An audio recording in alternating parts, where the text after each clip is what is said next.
되신 예수님 날 구원하시려고 그 귀한 몸을 버리사 내 죄를 대속했네.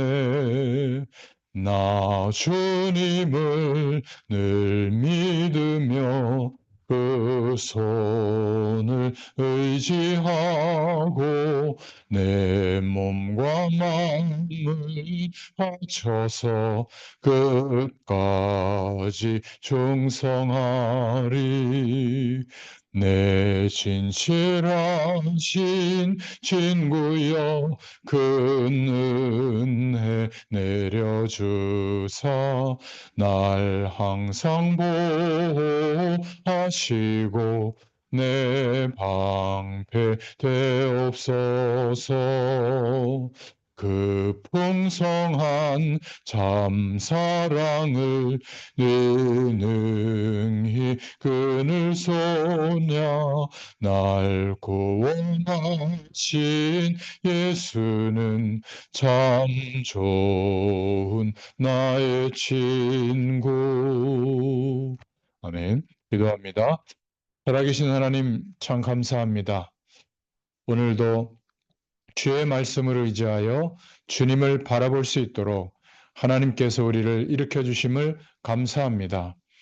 우리의 많은 일들과 인생의 문제들과 또 나아가야 될 방향을 두고 하나님께서 민수기의 말씀을 통하여 우리에게 세밀하게 말씀해 주시고 그 뜻하심과 계획하심이 발견되어지도록 성령께서 우리의 마음과 생각을 주장하여 주심을 감사합니다.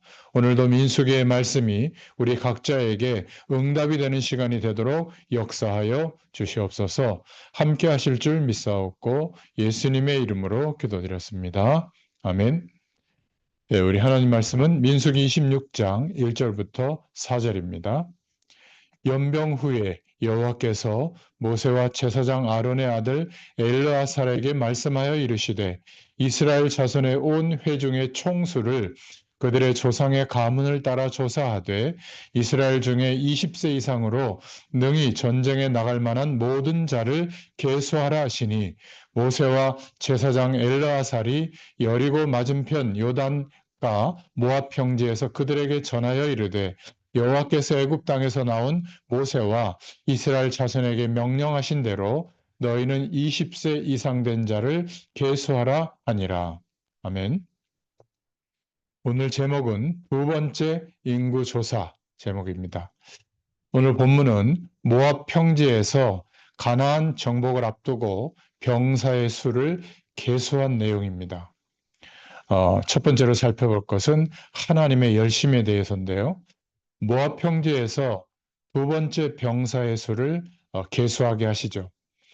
이스라엘 백성들이 모압 평지에서 시간을 보내면서 드디어 출정식과 같은 의미의 군사의 수를 계수합니다. 이것은 이전 세대가 끝나고 다음 세대가 시작되었다는 것을 의미하죠. 민수기 1장 1절 2절에 39년 전에 하나님께서 그들의 군사를 계수하게 하셨잖아요. 그들은 가데스 바네아에서 정탐꾼을 보내면서 불신앙하고 하나님의 명령에 순종하지 않으므로 가나안에 들어가지 못하게 되는 벌을 받았습니다. 민수기 14장 29절 30절에 나오죠. 당시 20세 이상 된 자 중에 갈렙과 여호수아를 제외한 모든 사람이 죽을 때까지 모압 평지에서 기다리게 된 겁니다. 그리고 그 마지막 사람이 죽은 이후에 이스라엘 군사의 숫자를 다시 계수하게 된 거죠. 두 번째 이 계수는 바알부올 사건으로 인해서 연병이 있은 후에 죄를 지었을 때 이방신을 섬기고 그랬잖아요. 이스라엘 백성이 시내산에서 처음 계수하였을 때는 사기가 충천한 때였는데 이 바알부올 사건으로 연병이 있은 후에 다시 하나님이 계수하게 한 겁니다. 처음에는 강대국가 애굽에서 그들을 넘어서서 출애굽했기 때문에 무엇이라도 할 수 있을 것 같았습니다. 그런데 이제 그들은 광야에서 방황하다가 모압 평지에까지 이르렀죠. 이들은 연약해졌습니다. 바알보을 사건으로 연병으로 죽은 사람이 2만 4천 명이었습니다. 민수기 26장 1절에 이 두 번째 개수는 바알보을 사건으로 연병이 있은 후의 일이죠. 거의 한 지파에 해당하는 숫자가 죽게 된 겁니다. 그 일 때문에 이들은 철저히 낮아진 상태였습니다. 그러나 하나님께서는 그들을 가나안에 들어가게 하실 겁니다.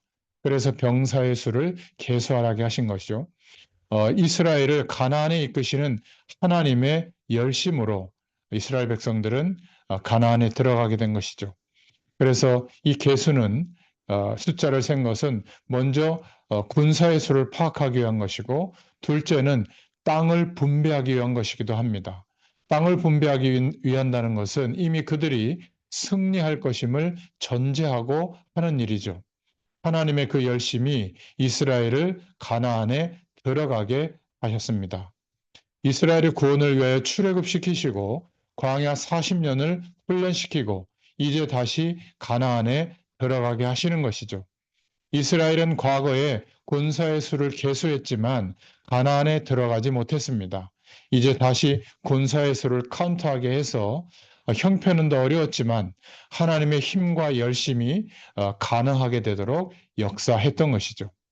자, 오늘 말씀을 통해서 두 번째로 생각해 볼 것은 하나님 앞에 선 사람입니다. 이스라엘 군사의 최종적인 수는 오늘 26장 51절에 보니까 39년 전에 처음 숫자를 파악할 때와 크게 다르지 않았습니다.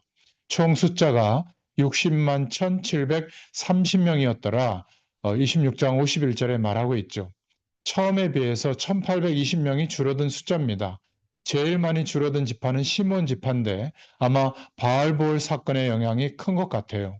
또한 루벤의 자손 중에 반란에 가담하여 죽은 것에 대해서도 말하고 있습니다. 그런데 이 숫자는 사람들에게 매우 큰 영향을 미칩니다. 하지만 이러한 숫자에 속지 않도록 조심해야 될 것을 오늘 말씀하고 있습니다. 인구가 가장 많이 증가한 므낫세 지파의 경우 왜 그렇게 증가했는지 나오지 않고 있습니다. 각 지파와 각 가문대로 여러 차이가 있었어요. 우리는 그 차이에서 너무 많은 교훈을 얻으려고 하지 않는 것이 중요합니다. 우리는 그 속에서 하나님의 마음을 분별하며 우리 자신을 점검해야 될 줄로 믿습니다. 이 세상에서 우리가 무엇인가 더 얻기도 하고 잃기도 하죠. 하나님께서 상으로 무엇인가를 더 주시기도 하고 또 벌로 더 잃게 하기도 하십니다. 무언가를 얻는 것이 하나님께서 주시는 상일 수도 있지만 악한 영이 주는 꼬임일 수도 있습니다. 무언가를 잃는 것이 하나님의 심판일 수도 있지만 또한 하나님께서 주시는 십자가일 수도 있는 겁니다.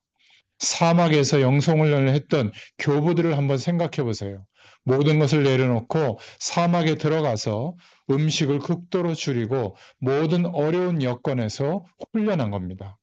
꼭 그들만 이런 영성훈련을 하는 것이 아니죠. 이 땅의 모든 사람이 영성훈련을 하고 있는 겁니다. 그렇다면 우리도 사막의 교부들처럼 더 적음으로 영성훈련을 받을 수 있지 않겠습니까?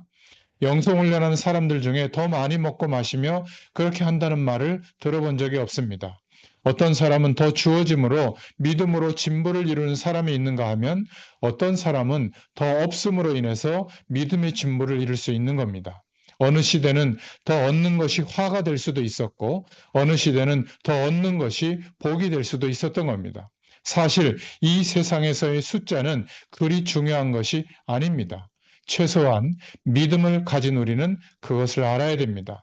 이 세상의 숫자는 조금 불편해질 수 있고 더 편할 수 있는 거에 불과하죠.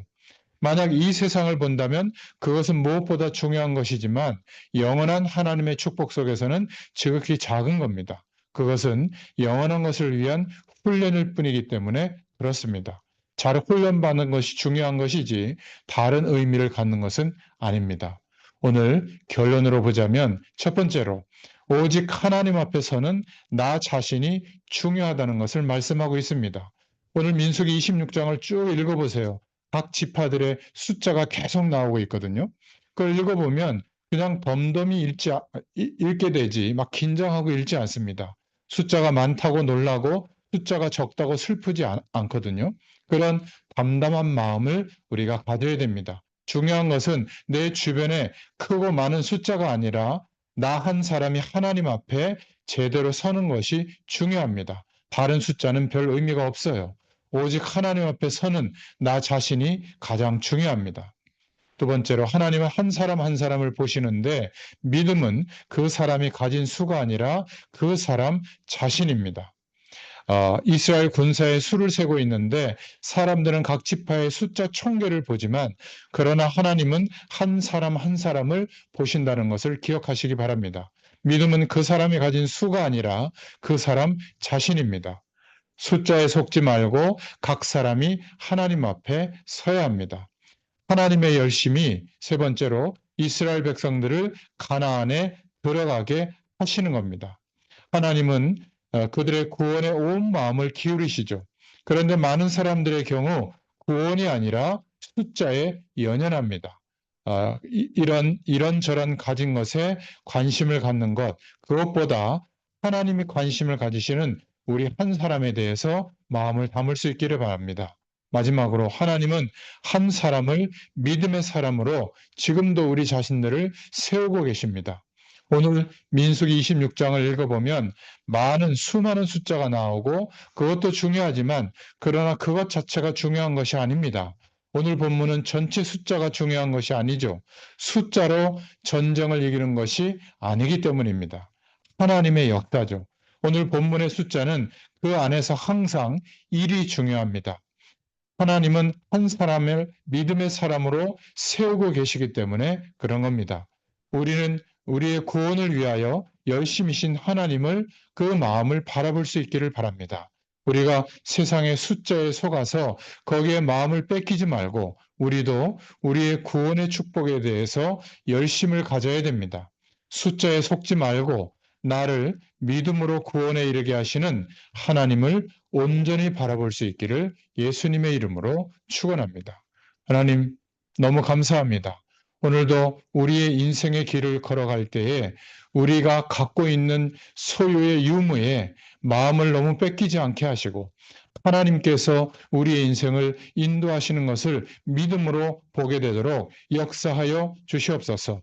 하나님은 우리 자신이 그리스도를 믿는 믿음 안에 하나님의 영원한 축복을 누리는 믿음 안에 세워지는 것을 관심을 갖고 보시는 줄 믿습니다. 우리 자신을 하나님의 말씀 앞에 비춰보게 하시고 믿음의 사람으로 세워지는데 우리의 마음과 중심을 담을 수 있도록 역사하여 주시옵소서. 오늘도 함께 하심을 감사드리며 예수님의 이름으로 기도드렸습니다. 아멘. 계속 기도합니다.